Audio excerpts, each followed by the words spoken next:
Matapos nga ng pag-uusap ng mga leader ng malalaking organisasyon, ay lumipat naman tayo sa Tiger Hill, ang frontline ng labanan sa Changbai Mountain. Makikita nga ang isang mapa na hawak ng isang lalaking napapaisip na wala pa silang nakikita kahit isang miyembro ng Dragnet and Snare sa lugar na ito, kaya iniisip niyang ligtas sila dito.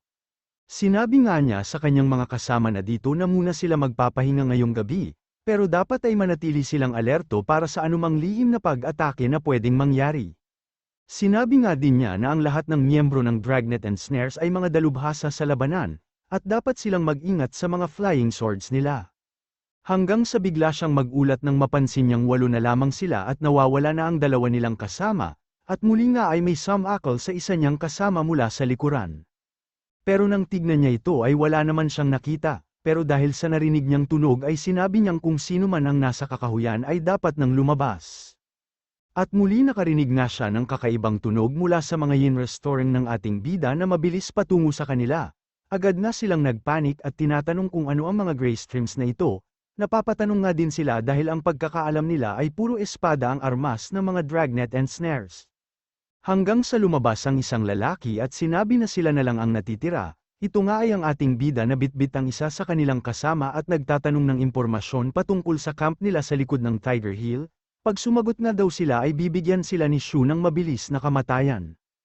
Hinagis nga ni Shu ang kasama nila at tinanong kung nauunawaan ba nila ang salitang English o kailangan pa niyang gumamit ng ibang salita, habang ang lalaki naman ay napapaisip kung may suot ba siyang translation device, pero ang pinagtataka niya ay kung bakit mukhang hindi kinakabahan ang ating bida sa gitna ng digmaan. Palihim nga niyang pinindot ang communication device upang makahingi ng tulong sa ibang grupo. Sa pagpindot nga niya nito ay tumunog ang isa ding device sa loob ng damit ng ating bida.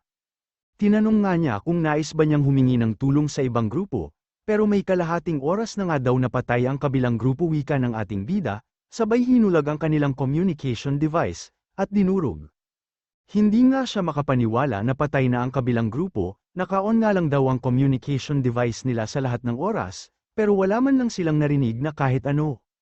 Dahilan upang mapatanong siya sa kung ano ang rank ng ating bida, at kung ano ang abilidad na meron siya upang mapatay ang kanilang mga kasama nang hindi nila napapansin. Sinabi nga ni Shu na imbis na sumagot sila sa kanyang tanong, ay pinili pa nilang humingi ng tulong sa iba sabay gamit sa yin restoring, upang batasin ang binti ng lalaking ito na napasigaw sa sakit, pero sinabi ni Shu na kailangan niya itong parusahan sa kanyang ginawa. Napapatanong naman ang lalaki kung anong teknik ang ginamit ni Shu. Isa nga daw siyang C-rank at may spiritual armor din siya pero madali lang para kay Shu na binutis ang kanyang katawan. Dahilan naman upang mapatanong ang ating bida sa kung bakit siya na ang nagtatanong ngayon, sabay inulit ang kanyang katanungan sa kung ano ang maibibigay nilang impormasyon patungkol sa kanilang camp.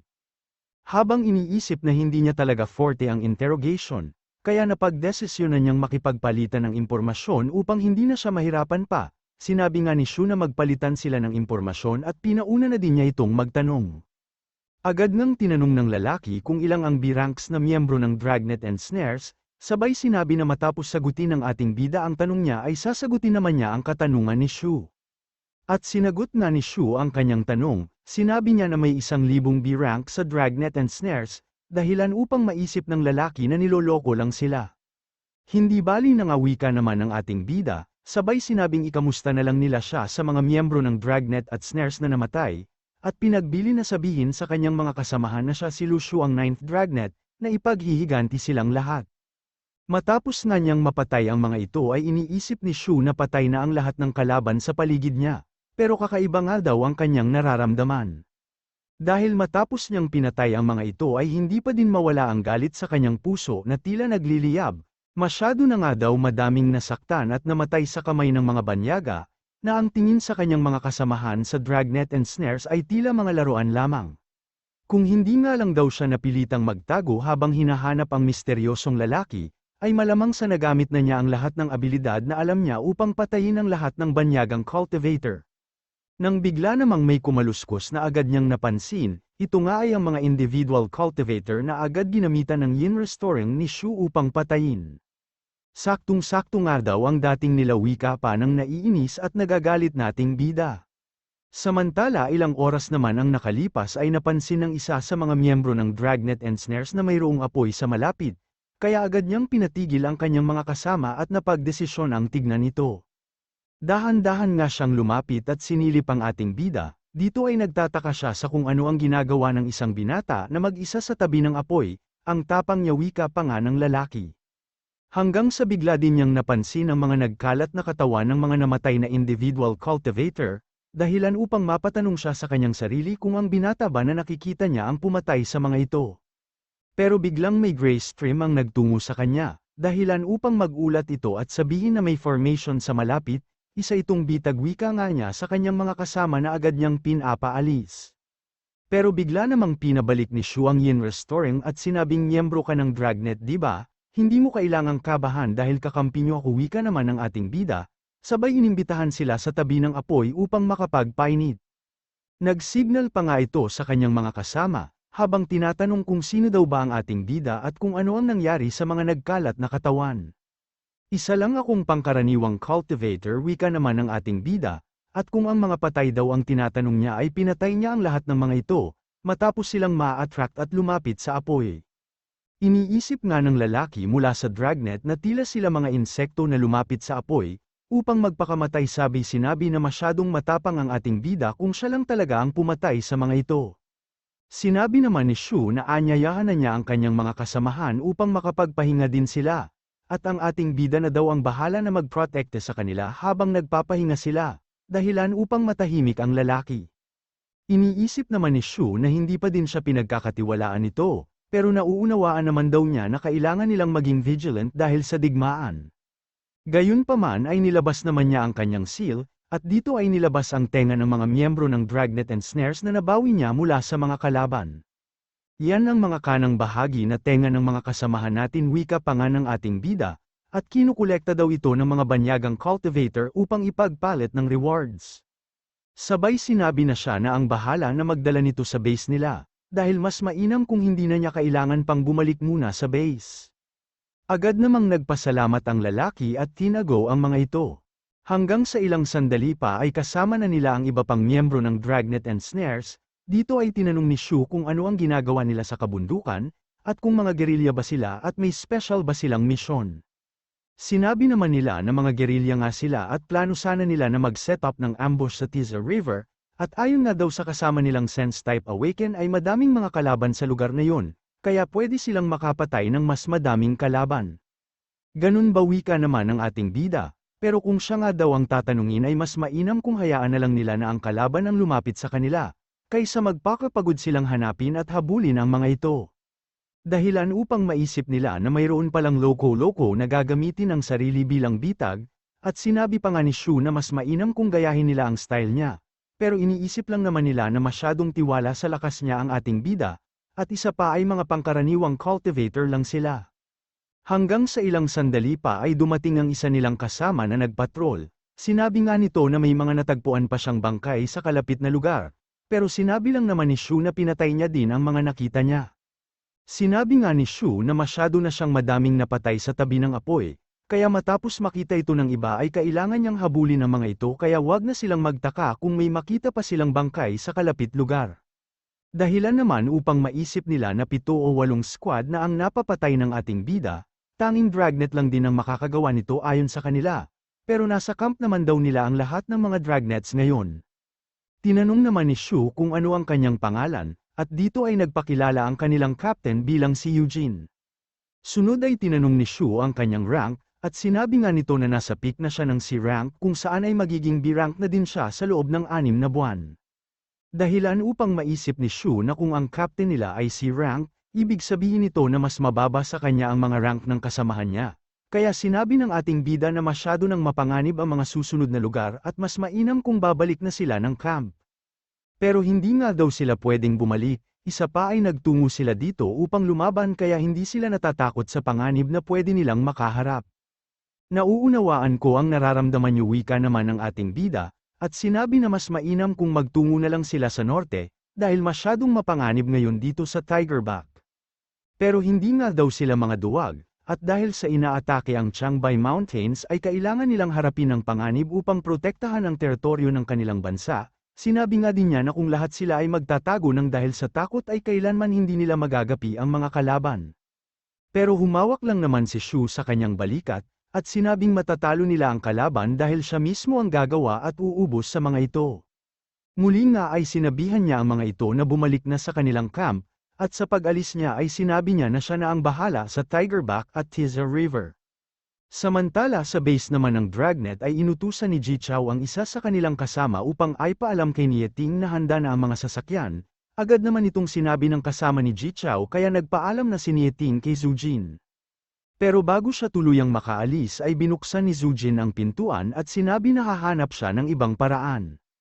Pero bigla siyang nagulat nang makita na wala na ang walnut niya. Hinahanap nga niya ang puno nito dahil kahit pinulak nila ito ay sigurado siya na may iwan naman ang katawan nito. Dahilan upang hindi makakibo si Nieting. Hanggang sa ilang sandali pa ay sinabi niya na kinuha ni Lu Shu ang naputol na walnut, dahilan upang mabigay si Zhu Jin ng negative points. Hanggang sa napansin naman ni Zhu Jin ang box sa kanyang likuran, at tinanong si Nieting kung bakit dala-dala niya ito at hindi nilagay sa space ring, pero muli ay hindi nagsalita si Nieting. Dahilan upang ma-realize niya na pati paggamit ng space equipment ay iniiwasan na ni Nieting, kaya muli ay tinanong niya kung dapat ba siyang magtungo sa Changbai. Uuwi ka naman ni Nieting, sabay sinabi na nasa kailaliman o kalagitnaan ng kabundukan at kagubatan si Lu Shu ngayon, at hindi niya gagamitin ang nasa box kung hindi talaga kailangan. Pero kailangan nga daw niyang maghanda para sa organisasyon, at hindi pwedeng sarili lang niya ang isipin niya, dahil ang lahat ng mga miyembro nila ay kasalukuyang lumalaban, kaya kailangan niyang tulungan ang mga ito.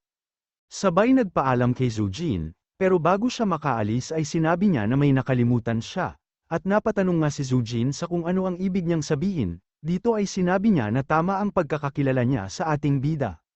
Dahilan upang mapabuntong hininga si Zhu Jin, hindi nga daw niya akalain na sasabihin ito ni Nieting, dahil kamakailan lang ay pinagdadahan niyang Demon King ang ating bida. Hindi naman destroyer si Shu, wika pa nga niya, pero magaling daw itong Sam Iron ng modo eksena, at dahil sa inumpisahan na naman niya ang pagpatay ay nababagay lang sa kanya ang Demon King. Sabay tanong kay Zhu Jin kung pwede ba nilang gawin na leader ng Dragnet and Snares ang ating bida, pero hindi nga daw pwede, wika ni Zhu Jin, dahil siguradong wawasaki ni Lu Shu ang kanilang organisasyon. Kaya naman muli ay nagpaalam na si Nieting upang magtungo ng Changbai Mountain, kung saan ay sumakay ito sa kotse dahil iniiwasan niya ding lumipad at gamitin ang kanyang kapangyarihan sa kahit na anong bagay. Sinabi naman ni Ji Chao na may natanggap silang balita at mukhang nasa malapit sa Tigerback si Lu Shu ngayon. Sinabi nga din daw nila na hindi na mabilang ang mga napatay niyang kalaban, sabay tanong kay Nieting kung sa tingin ba niya ay ayos lang ito. Huwag kang mag-alala, wika naman ni Nieting, dahil sinabi nga daw ni Zhu Jin na may pusong katulad ng sa Buddha ang ating bida at siguradong hindi siya masisiraan ng ulo sa pagpatay.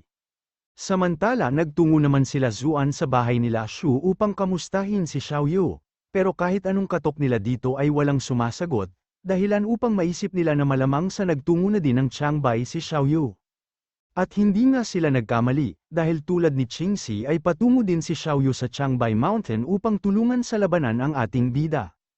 Pagsapit nga ng gabi ay hindi pa din makaget over si Zuan, hanggang sa bigla nitong maisip na magtungo din ng Changbai Mountain at bigla nga siyang hinayla ni Negrito at sinabi na mag-impake na sila.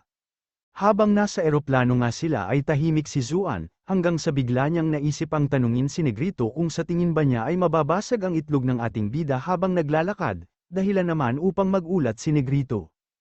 Ang ibig pala niyang sabihin ay masyadong malaking hakbang ang tinatahak o piniling tahakin ng ating bida, lagi tayong napag-iiwanan, wika nga din ni Zuan, at kahit anong gawin nila ay hindi talaga nila mahahabol si Shu at lagi lang sila sa kanyang likuran.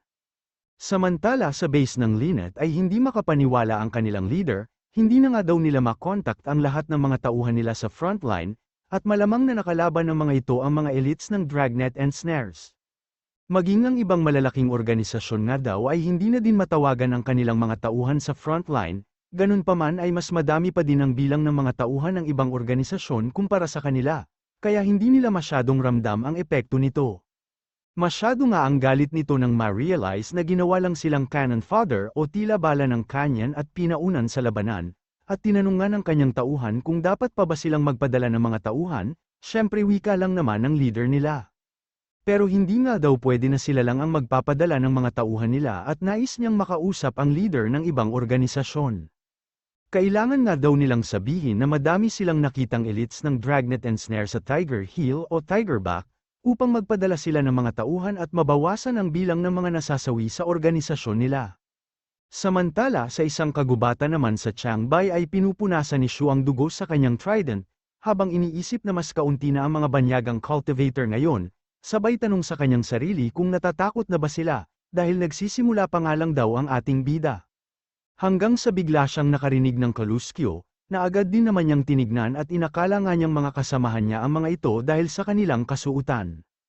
Tinawag pa nga niya ang mga ito sa tabi ng apoy upang magpainit, pero pinansin lang naman ng lalaking may purple na buhok ang mga bangkay sa likod ng ating bida, na inaakala naman niyang nais nilang alamin ang pagkakakilanlan niya at masyado silang maingat. Hanggang sa ilang sandali pa ay kumalat ang mga ito at pinalibutan ang ating bida, na agad naramdaman ang pagnanais nilang pumatay kaya mabilis siyang umiwas sa pag-atake ng isang Earth-type Awaken. Paglapag nga niya, ay sinabi niyang dapat ay hindi siya basta-basta nagtiwala, habang iniiwasan ang pag-atake ng isang cultivator sa kanya. Iniisip nga ni Shu na kung titignan niyang maigi ang mga ito ay malalaman niyang hindi sila taga-Cathay dahil sa kanilang kulay ng balat at muka.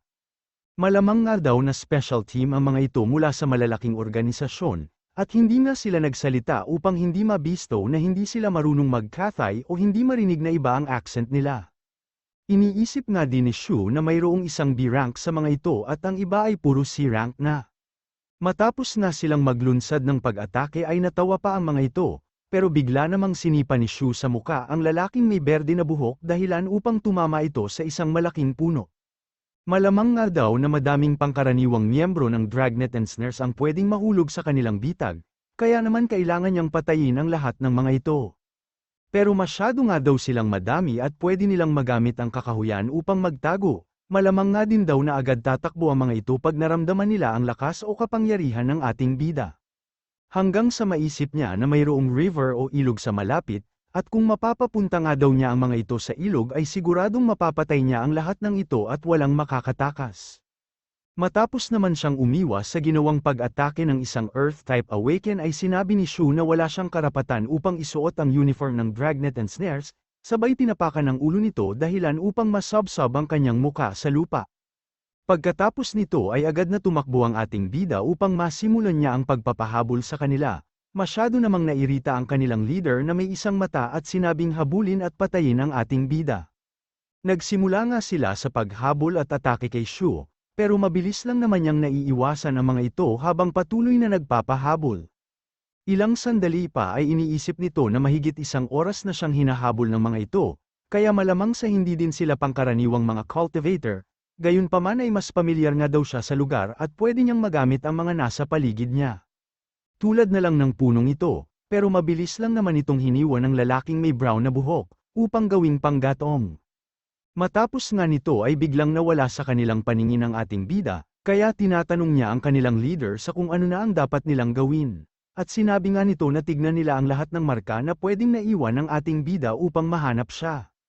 Agad na silang naghiwa-hiwalay upang humanap ng palatandaan sa pwedeng dinaanan ni Shu, hanggang sa mapansin naman ng isang ito ang paggalaw sa dahon, pero huli na ang lahat dahil sa paglabas ng ating bida ay sinakal na niya ito at dinurog ang kanyang leeg. Habang hawak-hawak naman niya ang kasamahan nila, ay mabilis silang sumugod kay Shu upang patayin daw siya, pero hinagis lang naman niya ang kanilang kasama pabalik sa kanila. Kung saan matapos itong tumama sa kanila ay muling tumakbo ang ating bida nang may nakakagagong ngiti upang habulin siya. Masyado nga ang inis ng lalaking may brown na buhok sa ngiti ng ating bida, tila hindi daw na-realize ni Shu na sila ang hunters at siya ang pagkain nila. Habang ang kanilang leader naman ay pinag-aaralan lang ang namatay nilang kasamahan.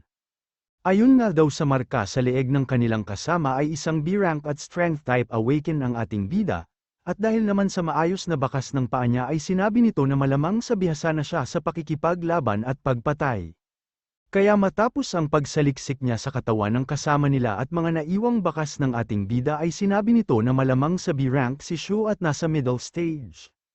Dahilan upang matawa ang mga ito at ma-excite na patayin ang ating bida, kung B-rank nga daw siya ay siguradong isa siya sa mga dragnets at importanteng tao sa organisasyon nila, sabay tanong kung ano ang magiging rewards nila matapos nilang mapatay ang ating bida. Sinabi nga din nila na iba talaga ang pakiramdam pag mayroong digmaan, dahil bukod sa na-e-enjoy nila ang pagpatay ay kumikita pa sila.